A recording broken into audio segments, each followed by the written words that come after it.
ಎಲ್ಲರಿಗೂ ನಮಸ್ಕಾರ. ಇದೀಗ ಕಾರ್ಯಕ್ರಮ ಪ್ರಾರಂಭ ಮಾಡೋ ಸಮಯ ಬಂದಿದೆ.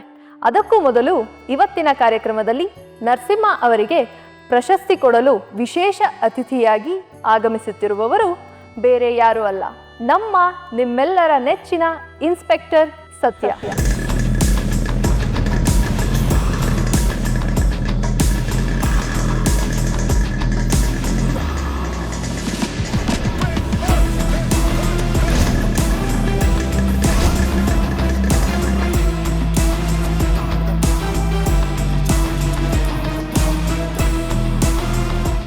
ಯಾವನು ಸತ್ಯ? ಯಾವನು ಅಲ್ಲ ಕಣೋ, ಯಾವಳು.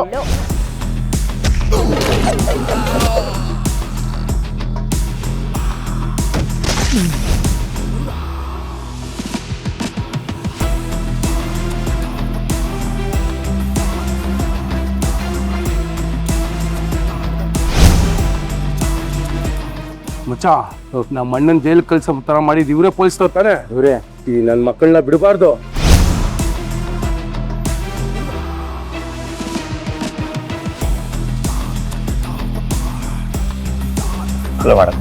Hello, special investigation officer Narasimha ನೀವೇ ಅಲ್ಲ? ಹೌದು. Nice to meet you. ಖುಷಿ ಆಯಿತು ನಿಮ್ಮನ್ನು ಭೇಟಿಯಾಗಿ. ನಿಮ್ಗೊಂದು ಸರ್ಪ್ರೈಸ್ ಇದೆ.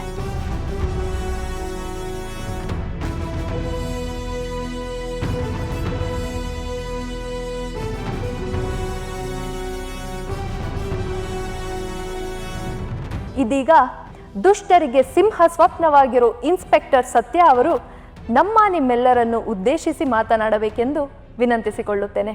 ಮೇಡಮ್, ಪ್ಲೀಸ್ ಬನ್ನಿ.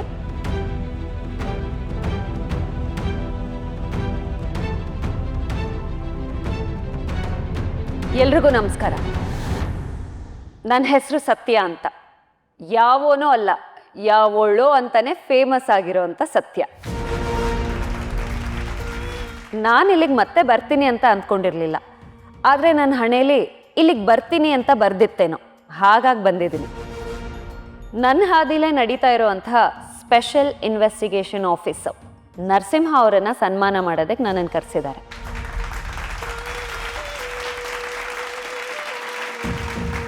ನಮ್ಮ ಪೊಲೀಸ್ ಡಿಪಾರ್ಟ್ಮೆಂಟಲ್ಲಿ ಕೆಲಸ ಮಾಡೋದಕ್ಕೆ ತಾಕತ್ತಿನ ಜೊತೆ ನಿಯತ್ತು ಇರಬೇಕಾಗತ್ತೆ. ಆದರೆ ಇತ್ತೀಚೆಗೆ ಕೆಲವ್ರಿಗೆ ನಿಯತ್ ಕಡಿಮೆ ಆಗೋಗಿದೆ.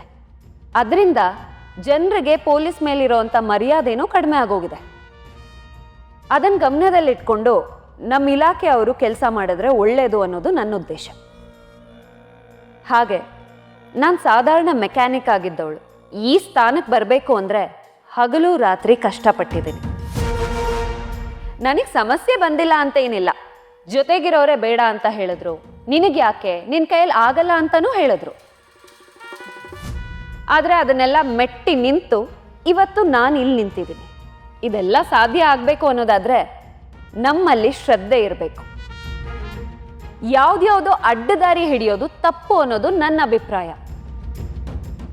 ಇದನ್ನೆಲ್ಲ ಯಾಕೆ ಹೇಳ್ತಿದ್ದೀನಿ ಅಂದರೆ, ನಮ್ಮಲ್ಲೇ ಫೇಕ್ ಸರ್ಟಿಫಿಕೇಟ್ ಮಾಡಿಕೊಂಡು ಅಧಿಕಾರಕ್ಕೆ ಬಂದಿದ್ದಾರೆ ಅನ್ನೋ ಸುಳಿವು ಸಿಕ್ಕಿದೆ.